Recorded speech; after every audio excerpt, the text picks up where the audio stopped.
It's chess. It's a superpower. It's chess with your body.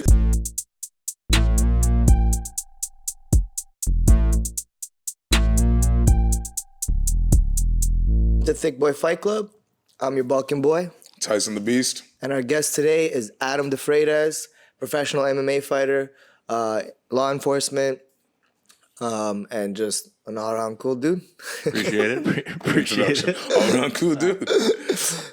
But first, let's get started with the Thicc Boy restaurant shout-out. I'm going to go with this new place I just found that I just fed us with, Chard. It's the guys it's a father and son from Tanzania. So it's like East African. It's pretty much just at the spot for protein. They just do grilled meats, and they got mogu, they call it. It's cassava and waffle fries. They make some fire short ribs. So they're like on Rathburn and Tompkin. So in Mississauga. Chard, it's called. Yeah, the gym.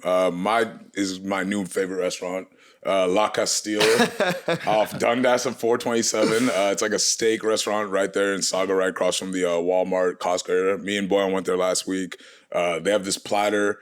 It's like filet mignon, king crab, lobster, scallops, shrimp. What else? You get everything was huge on it. Was ridiculous. I'm not gonna say how much it cost, but I'm going back. I think Tyson was dreaming about this place for the last few nights. Every night, every time he goes to sleep. Mentioned like 3 times already. Oh, it's a wrap. We're gonna bring you there after one of your fights. Once you make a proper weight, you'll be here. I know about making. I knew it's gonna. Wait, it's been 2 minutes already getting into fucking making weight. We're talking about food. That's my spot. What's your? My shout out. There's a restaurant in Hamilton called Bean Bar. Bean Bar. Yeah, their menus all over the place, but they got like it's called a date ender burger. It's a big old burger with gorgonzola cheese, fried onions, fried garlic. This guy loves his burgers. I love my burgers. So we had a Five Guys talk earlier. So, but yeah, love my burgers. So yeah, Bean Bar in Hamilton. It's close to McMaster University. Nice. Well, we love shouting out all these restaurants and all the other sponsors that support us. Top Mutt Studios. So number 1, Top Mutt Studios, of course. Kangen Water, Kimura Wear, Just for Mind, Kicks, Gas Dank, Major Pack, Beard Bites, Clinch Culture. Blessed Edibles. Who else? Spores. Spores Bars. Spores Bars. What else? I feel like we got so much love. Thank you, everybody. Yeah. If we forgot, don't worry. We'll get you on the next one. But so yeah, let's get into it. So Clinch Culture. Yeah, he said it. Okay. Got it down. So Adam, we just finished training. So guys don't know you're a professional mixed martial artist. Just kind of tell people about your journey, how you ended up becoming a fighter and getting into law enforcement and the typical origin story. Fighting, I straight up was a mouthpiece and I got my ass kicked prom weekend at Wasaga Beach by a blue belt in Brazilian Jiu-Jitsu. And fucking dummied. I went to throw an overhand. He shot a double, slammed me on my fucking head in the sand. Didn't even punch me. Open palm slapped the shit out of me. And then went to break my arm and I screamed. And I fucking screamed. And he let me go instead of snapping it. And I stood up. I shook his hand and asked him what the fuck. I didn't even know what Brazilian Jiu-Jitsu was then. Didn't know, really watched UFC shit and knew nothing. And I asked him where he trained, and he trained close to me, and I started training the next weekend, bro. You gotta love that story. I'll try to find it. That's one of the best origin stories. That is one of the best origin stories I've ever heard. And I was one of those, those tough, scrawny kids who thought I was tough, been in a few scraps, right? Because I had like a 10-foot reach. You catch them when they're not looking. I've caught that reach before. But I actually have a picture because my boys are like that, where it's like if it's a one-on-one fight, they're cool with it. They ain't going to jump in. Shoot the fade, man. But they'll take pictures. So my buddy's got a perfect picture of me in a full-blown armbar. I'm pretty sure there's a fucking tear running down my face in the picture. Sand all in my face and shit. So I'll show you that. It's probably somewhere on my Instagram, man. I would frame that, my friend. That is an amazing origin story. Best thing that ever happened in my life. Yeah. Best thing that ever happened. And then I started training Scott Schilling all the way to brown belt. Shout out Scott Schilling. Yeah, Scott Schilling made me a conspiracy master. Made me a killer. He was old school jiu-jitsu, man. Like blast double, get on top, break a limb, choke him this is where this guy trained as well? Yeah. Oh wow. He quit. That guy. I can't remember his name. I remember his last name was Keller. Isn't that ironic? Yeah. He ended up quitting. Yeah. He ended up quitting, doing some other sport, but Schilling made me a killer, man. And then jiu-jitsu tournament after that, and lots of those, and then got into MMA and started training with Crew Gerald and Mafa, and then made my way to Parabellum, and Lots of amateur fights. And Yeah, your proof of just sticking with it is how you get a black belt. That's how you get to masterful. Is like that. That's like a proof. I know so many guys that start before me that are like the reason I'm even as good, and they stopped years ago. And now that MMA is what it is and Jiu-Jitsu is what it is, do you know how many of these guys would have loved to have been a black belt? 10 years ago, you know, it wasn't as big of a deal. There wasn't as many opportunities. Now, So how long have you been training? Fuck, I think since 2007. Yeah, I didn't throw my first punch 14 years as an MMA fighter until I was a brown belt. I didn't do anything like that. I Yep. did some sport jiu-jitsu where they did punching and kicking. Where was your first fight? Your first amateur fight? First amateur fight was Cask, the Cask. Toronto Pro Show. Okay. And then I dummied the guy with a head kick, drop punches, then mounted triangle. Oh, that's But then way they to do tried it. I'm pretty sure there was some talk about after that fight, they had some talks about not allowing high-level grapplers into, like, it's an amateur fight, right? And I was a brown belt when I entered it. The guy had nothing for me on the ground, right? So, but I did 2 fights for Cask. But no, they did Grand Prix style too. Oh, so you had to keep fighting? Yeah, that's Well, old not school. that one. That one there wasn't enough division. It was just me and him. But the second one, I fought Kyron. Yeah, the homie. I'm pretty sure, yeah. Another thick Shout out to boy. Kyron because that guy's a fucking killer. Yep. But Top me and him prospect fought in each other. Canada, I'm yeah. pretty sure like 188 pounds. And then after I beat him, but he beat the shit out of me. I won on takedowns. Wrestling is king. I couldn't, not even my dog shit, half judo wrestling. Doesn't matter. Yeah. It was better It's all than his. That's all it takedowns. had to be. It was all takedowns. But I fought him. He beat the shit out of me. And then I had to fight some giant Russian dude like 45 minutes after that. Some giant rush. Vlad. Thank God I mounted triangled him in like 30 seconds or else I was in trouble too. But yeah. So that's actually an irony because we've been talking about fighting. We trained it in. You feel a little thick. So our boy Kyron's actually gonna be dropping down to 55. I don't know if I'm breaking new news. I know he told a few people. Yeah. No, he's posted it. So He's you posted it. actually fight 155 as well. So like Yes, you know, no matter this- what you guys like to say, I fight at 155. No, All my pro I've fights never are heard of you not 155. make weight. I mean, like you've always been up like I've had so many fucking guys not make weight or not show up. That's one thing you will not see me do. yeah. I will not miss weight. I've seen you look like death. All jokes on the aside, I scale. know I give you shit, but like you gotta respect something. And Like you still made it. hey, you play like a man, you pay like a man, right? Like at least I know guys who get big, and if they don't make weight, I don't have as much respect for you. You at least you're willing to suffer. My for last your- fight for this Ace was life. supposed to be a title fight. Remember, was it Eric Sandy? He showed up 10 pounds overweight for a title fight. And that's how long I've That's known Adam. crazy. Yeah, we've been doing it a while. I used to matchmake for Ace fights, Yeah, as you remember. I saw you fight at And Nashville. That's the first time I Adam met was you. one of the first fighters, and he was actually the face of Ace Fights. We actually used him to promote the whole show. Oh, you guys the made me whole feel like a brand. stud. Yeah, remember that And, slick triangle? He was our lightweight like- champion. He beat Patrick Connors on that show. Yeah. He Eric Sandy, I remember that 10 pounds overweight. He had a really amazing amateur run to the point where it made it really hard for you to get pro fights. Yeah, because BTC tried to hook me up with, what was that fucking goof? Duncan Henry or Henry Duncan. You would know. Yeah, he's like a regional He, journeyman. I probably That's what said happens this. when you're a I've good said this story a amateur. million times, but he 2 weeks notice backed out the first time, but then asked to fight me again a second time. I did another full fight camp. These are two fight camps in a row. He showed up to weigh-ins an hour late, almost 20 pounds overweight. He was like 17.8 pounds overweight, and the commission wouldn't allow us to fight. What is And the Adam was still point? down to fight him. Oh, I would have Well, fought after him. that, you feel like a And killer. then still had the nerve when I lost to Zachary Powell. Private messaged me talking shit, saying that he wished he fought me. He would have crushed me because I played too much rubber guard. yeah, but that guy doesn't have. If you come obviously. 17 pounds overweight, you're not even like you're. So when did your pro career start? When did you manage to get your first pro fight? Because With Jamie, well, that was in Windsor, and that was like 3 years ago, not even. and you were trying to go pro for probably the last 5 years, no longer. Yeah, 2 years of nonstop no shows, Fight cancellations. BTC. Exactly what happened to me. When I was BTC done hooking Zach. up But you were with dog like shit you were what fights. as an amateur? 6-1 or something like that? 6-0? 7-1. 7-1. But I and It lost had a all lot to do with his submissions. camp, though. It had a lot to do with his camp where he's Yeah. from. You were from a top camp. you know what I mean? Parabellum, baby. Parabellum, yeah. Parabellum. Yeah, guys didn't want that Yeah. smoke. No. Yeah, so. So, like, talk about the difference now, because me and him talk about this all the time. And obviously now with what's going on, it's a little different kind of, but, like, the difference between back then it was so hard to get a fight to where now there's so many more opportunities. People are able to travel. Like, talk about the difference between because that's why a lot of guys end up stopping years ago that around our age bracket and things because it's just the opportunities weren't there.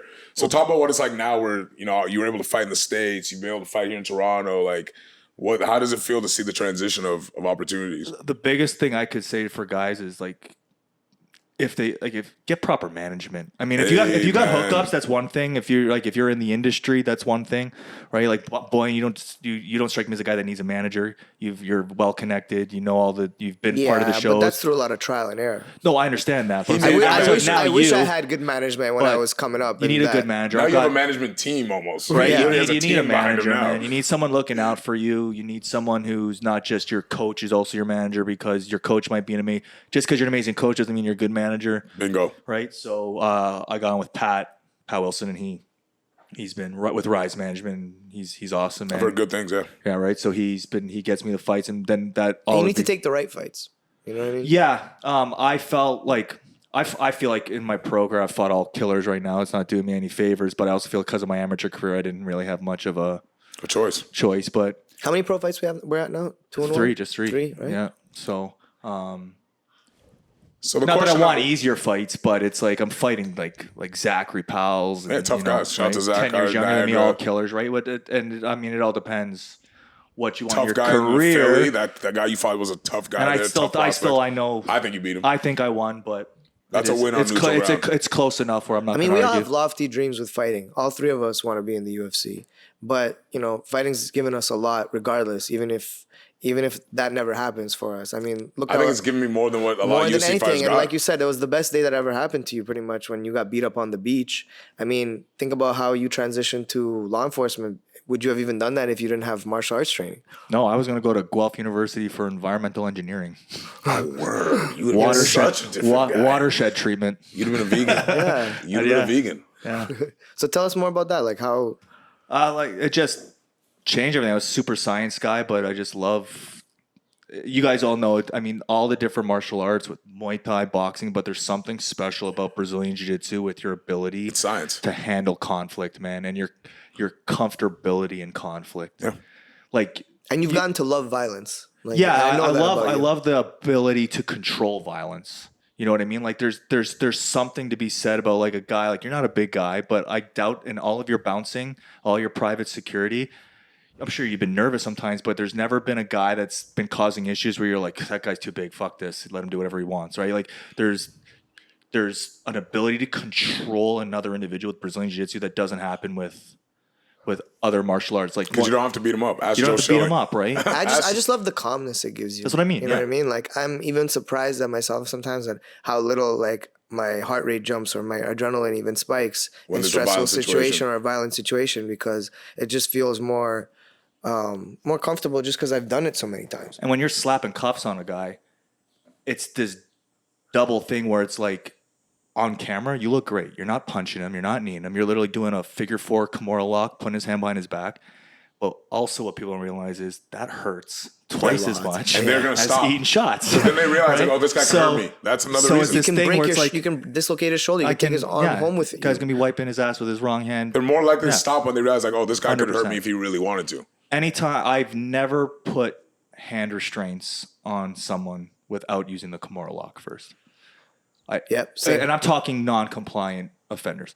I've never put handcuffs on someone without using the Kimura lock first, because it is the safest, best control. For everybody. It doesn't hurt me and it doesn't hurt them, but it doesn't hurt them when I mean long term. There's no injury. It lets them know, though, But they know immediately when that Kimura is on, if I don't allow this guy to put cuffs on me, it's about to be bad. I am not going to own this arm anymore. So that's Jiu-Jitsu is amazing for that. There's no other martial art that does that. I put the Kimura on standing in those bouncing situations. 100%. Guys don't know what you're doing. What they're doing. I've used it so many times to just even throw a guy out, put a guy down, and the few times we've cuffed people for like citizen's arrest till the police show up, it's always Kimura grip. And weapons retention, man. Guys got a knife or I mean, obviously Jiu-Jitsu.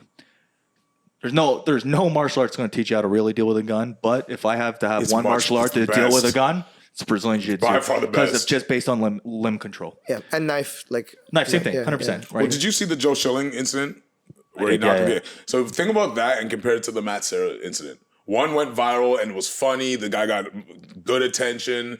The other guy, he was way more belligerent. Joe Schilling, because he's a striker, Muay Thai guy, his only reaction was to knock the guy and the Ryan Hall video. Out. The Ryan Hall video.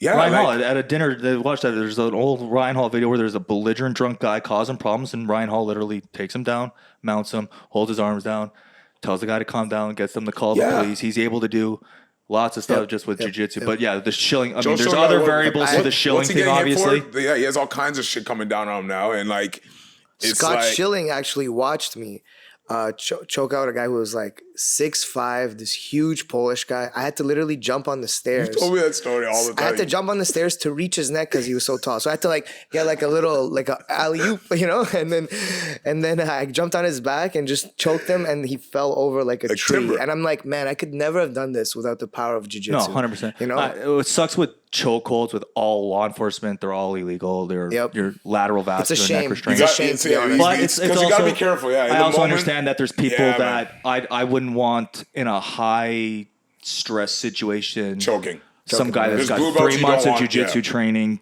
putting Yeah. me in a rear naked You choke gotta or a really, lateral it's vascular case neck restraint. sensitive. You could have someone so fragile, you can't be squeezing on their neck. You could kill them like this. Do you know what I mean? Well, you like don't- you have to. It's case. You have to. Or like, not taking care of them when they go unconscious. It's very rare Yeah. where if you're the better guy grappling, even a violent situation where you have to choke a guy. It's very rare. The guy usually has to have some type of overly avert in power. all forms of law enforcement, if you apply a chokehold, you need to be able to prove that you feared for for your life. life. Yeah, and I don't see the reason to. I'll just otherwise. always say that, and then I've even cradled their head after they Yeah, get period. choked Well, out and not put to be them funny, gently on the ground. At your size, 6'5", nobody's gonna argue that you fear for your life. And that's not to be funny. For him, I think it's probably a little different, right? Like, Yeah, well, they'll also it's take into some side. account your People are gonna training and stuff like differently. that. Guy, you're a big guy right now. And But so, jiu-jitsu is a superpower. I've sat on a guy on mount and ID'd people while the police come like at the door of a bar. Like jiu-jitsu is, you're right. I have way more fun boxing. I enjoy. I actually have more fun. I enjoy boxing and Muay Thai more, like sparring. it's fun. But jiu-jitsu is hands down the best thing that ever happened in my life. It is a superpower, man. It's chess. It's a superpower. It's chess with your body. It's To the an closest untrained thing. person, you can end their life at will anytime you want. You can control their body at will. Whatever you touch on them is yours. It's a superpower. Yeah, you don't have to knock them out either. You can hurt them and they be conscious become- and know what's you happening the become a entire Jedi. time.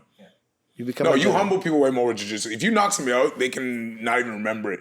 You beat a guy with jiu-jitsu, they know that they're like it's understood. They'll come and you are the better apologize man. to you Yeah. after. It is up like that situation happened to you. If the guy would have just knocked you out, you'd have just took it as another like a knocked out, whatever, and got you kept dropped. drinking and slagging. I've- You would never would have looked at it the same. When I got my ass You're right. kicked at Wasaga Beach, I've never felt more helpless in my Yeah. life. Getting knocked out, if somebody beats you up with a punch and you're drunk, you're not gonna But we've all respect rolled it the with same. really good black belts where it does feel like you're drowning, or it feels like there's Yeah, nothing but when you you can just do. have Super humbling. no concept, when you literally have no concept, when you don't even know what a mount is, when you just, you're used to if your back hits the ground, you're waiting for punches. This guy slipped a mount on me, I was pushing off. I'm like, just his ability to ride me pushing him off, trying to push him off. I've never felt more helpless in my life. I was smart enough to know him with it halfway through that like if this guy wants to kill me, he can kill me. And you caught up and shook his hand. Yeah. I go, Dude, guy knock you I'm out, pretty you good might go at back admitting when I got my after him. ass Like, kicked. lucky punch, let's run it back. Like, Yeah. it's true. It happens. Guys get knocked out and don't respect what happened to them. When it happens to you like that, you have to just respect this man is more dangerous than me. There's nothing around it. So, Yeah, like, it's like I allowed you to live. Like when you choke somebody Yeah. or you have an arm, it's like your arm's not broken because I allowed it. I told you a story not about choked doing out security unconsciously, where I've choked a guy out and he didn't know it was me. And then after, I helped him up and, played it off, I've heard stories of that. You and, guys I was like, there's no reason to let him know it was me. Like, at this point, why would I let him know? choke a guy And they're, unconscious. thankful. Choke a guy unconscious, help him up, go, bro, Yeah, you okay, push man? the Did you guy, see what yeah. happened to you? You should go home, man. Thanks, bro. Yeah, Thanks. he had no idea it was me. It was hilarious, and everyone was happy after. Nobody was embarrassed. It was. I've also seen, again, what we talk about, I've seen a guy do a chokehold. What was the bar? Right around square one. Anko? Anko. Bouncer choked the guy, and the guy wasn't even asking for it. The bouncer took his phone because he said he was Kneeling. filming inside. It's kneeling. Took his Oh, phone. you know, you're not supposed to Yeah. say it. Took his phone. No, I'll tell you. No, but listen, I Sounds good. was with my security buddies and I was with a couple guys that train jiu-jitsu. I was out in the front. This guy snuck up behind him, put him in a chokehold. The guy's tapping, choked him unconscious, and then let him go. And I've never heard a skull hit cement like that before in my that's life. not that same story. That's not cool. That's not the same And story. I literally looked Different at chokehold my stories. buddy Roble and I was like, let's get out of here because this guy just died. It sounded like a hollow, Ugh. it actually made me sick to my stomach. But that's when we talk about what maybe not everyone should be.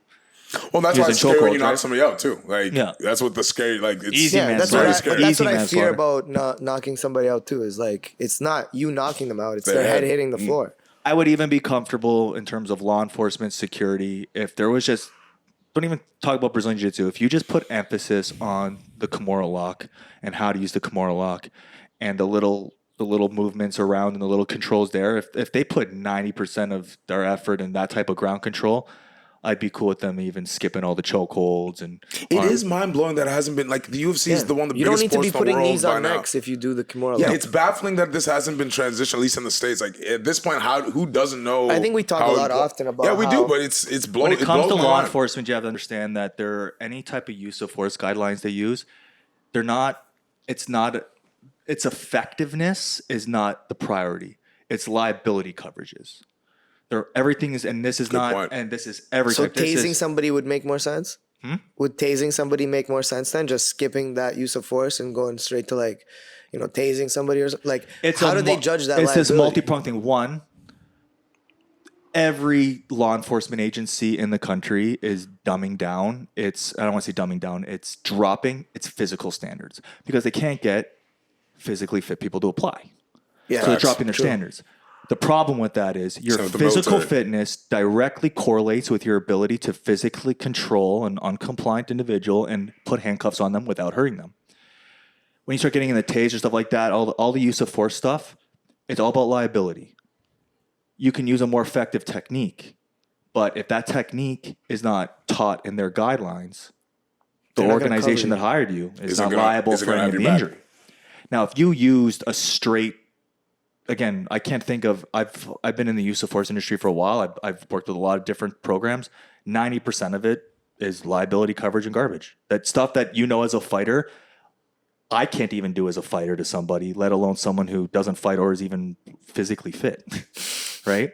So the taser is the go-to, I guess, in that regard because it's technically non-lethal and people aren't physically fit to do the job. But same issue with the tasers, the way they drop. But I think a taser holds just as much risk of hurting or killing someone as a choke.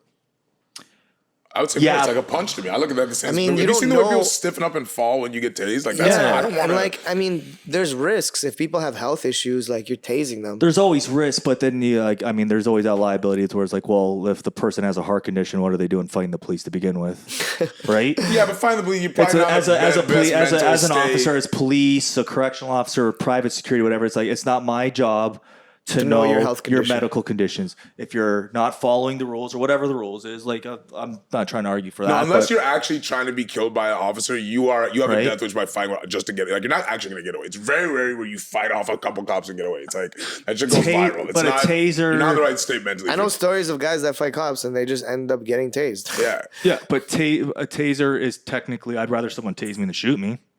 And a 100% taser's supposed fair. to be that step before being shot. Now, what happens is if you've got a 110-pound officer who literally their hobby is watching Netflix and they don't work out, let alone train fighting, they may be inclined like, shit, I can't do anything to this guy. I'm going to pull my taser out. Yeah. But for a guy like me, if I'm pulling my taser out, it's You have to be a because beast, you're yeah. Like, I would 300 have to be a- pounds and you've got a weapon and all Yeah, that like shit. you're feeling right? way more. You're a right? real threat. I believe that. I don't think you would do that unless it was somebody who's Right? So it really comes down to that. There really is no combat training. And if it is, you get maybe a couple weeks of it when you get hired, and then you get like 2 hours a year of use of force training. And then half of that is paperwork, legal liability stuff. Right? Like you can't expect these guys. yeah. Right? But like I agree with you. Taser's dangerous as shit. Just let alone you seize up and hit your head on the cement, right? Hit it the wrong way.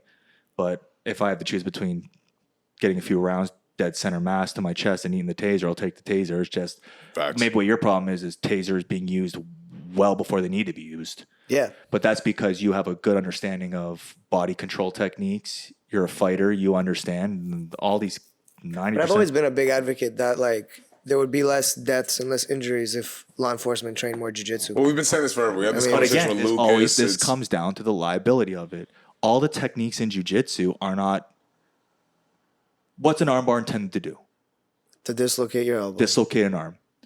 That's not policing. That's not law enforcement. You get taught that technique as a law enforcement officer and you break someone's arm, that person's civilly suing. And especially with a lot of these places in the States now, they're taking away the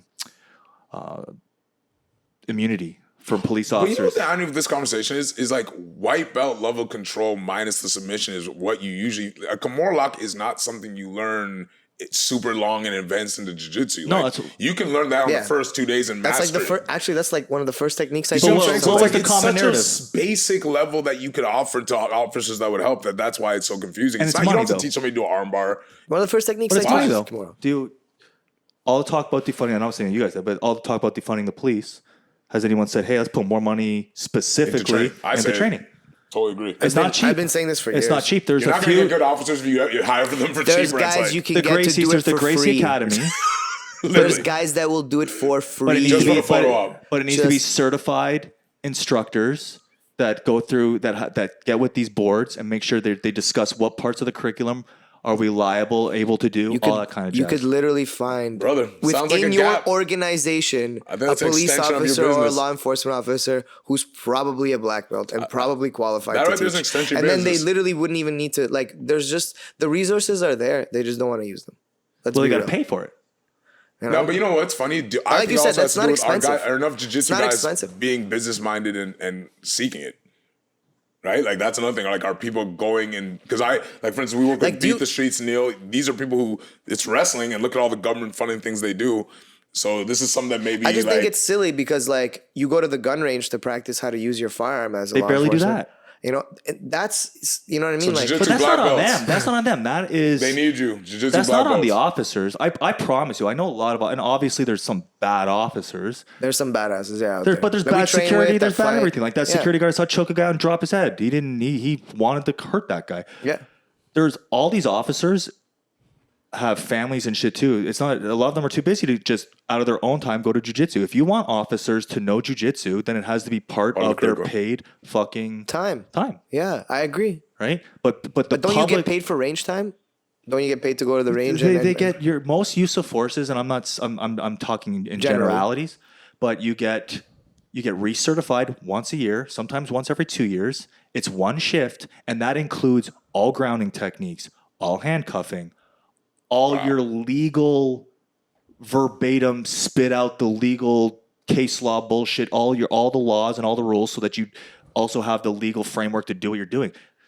Most guys don't even get a full shift to do that once a year, Man, I do my first aid more often than that. That's crazy. right? Well, thank God we have, it sounds like we need more officers like you because, like I said, this is a conversation we keep running into with guys who are I've in the never martial arts heard world in and, my. I've never really hurt. I can't even recall ever even punching an offender. good. I ground him. Yeah, Like, seriously, I'm the same never. way. It's better for you too. I'm As the a fighter, same you don't way. need to be breaking Your hands It's- break, for hands what, break, bro? and This it just shit looks sucks. dog shit. It I'm the looks same way. terrible I on never camera. throw strikes. I never throw strikes. Well, like even like they'll teach throwing strikes to the bicep when a guy won't give up his hands. On camera, that looks fucking brutal. Right angle, that looks like you're feeding him shots. Well, do you know what also gets you good arm control? A nice fucking Kimura Kimura lock. lock. Yeah. So when, like, I know you were talking about possibly fighting September. Before we wrap up, like, when can people expect to see you fight again? Because I know we're excited to see you get back in there. We've been working a lot with the wrestling. Like, what's on the horizon for you? I'm possibly hoping, for- I'm hoping I can fight again for CFFC. Fantastic BFL. show. BFL, I'd like to get on there too. There's Yeah, they Shout out announced to the BFL card. as They well. announced the card. You know? CFFC is a fantastic show on Fight Pass. CFFC treated me great. But BFL's on Fight Pass too now. And it's Canada. Like I'm not even trying to fight in Ontario. The Ontario Commission is Crap. brutal. I'm not even. You know, there might be words, but that's not going to be till December if there's fights here. And I'm If sure they you want think to fight a lot sooner if they than think that. they're going to get anyone licensed properly in time, Not gonna happen. and really should guys during this with how, like there's people waiting months for simple procedures. Now you're expecting some fighter to fight and get an EKG and EEG. Not happening. And It's not MRI? happening, man. Yeah. And it's not happening. So is there anybody you'd like, any sponsor, anybody before we wrap up that you I like? got all the Shout out same gyms. sponsors. You like Shout 'em Thicc all Boy out, all the man. way, Shout- Thicc Kimura Boy. Wear, Perfect Sports. All your gyms where you train at. Pat Wilson, Rise Management always did well with me. Yeah, man. Like I said, all the The same guys. Tobago 10th plan. We got Shotgun for With train, Ralph Micah, that Delgado. long, lanky bastard. Delgado. Boxing, Mafa, they were always a family to me. Give everybody your Instagram so they can check you out. And, Adam Def, ADAMDEF. And yeah. yeah. Well, from guys, there, man. Thank you for coming. Like I said, this is becoming a trend where we have a lot of people who've been transitioning from fighter to law enforcement. Like I said, I think that's what we need more of. And so, it's awesome to have guys like you and kind of give that knowledge. And hopefully more people listen, man. Thank you for not chirping me about my weight the whole time. I'm glad I wanted to, but the direction of this conversation. We had a good conversation. The direction of this conversation was very professional. You didn't talk about my lack of abs. Bro. This is Thicc Boy Fight Club. We ain't Weight Watchers. Okay. No. All right. Well, guys, Thicc Boy, shout out to all our sponsors. I'm Tyson the Beast. I'm Balkan Boy. Adam. Thicc Gang.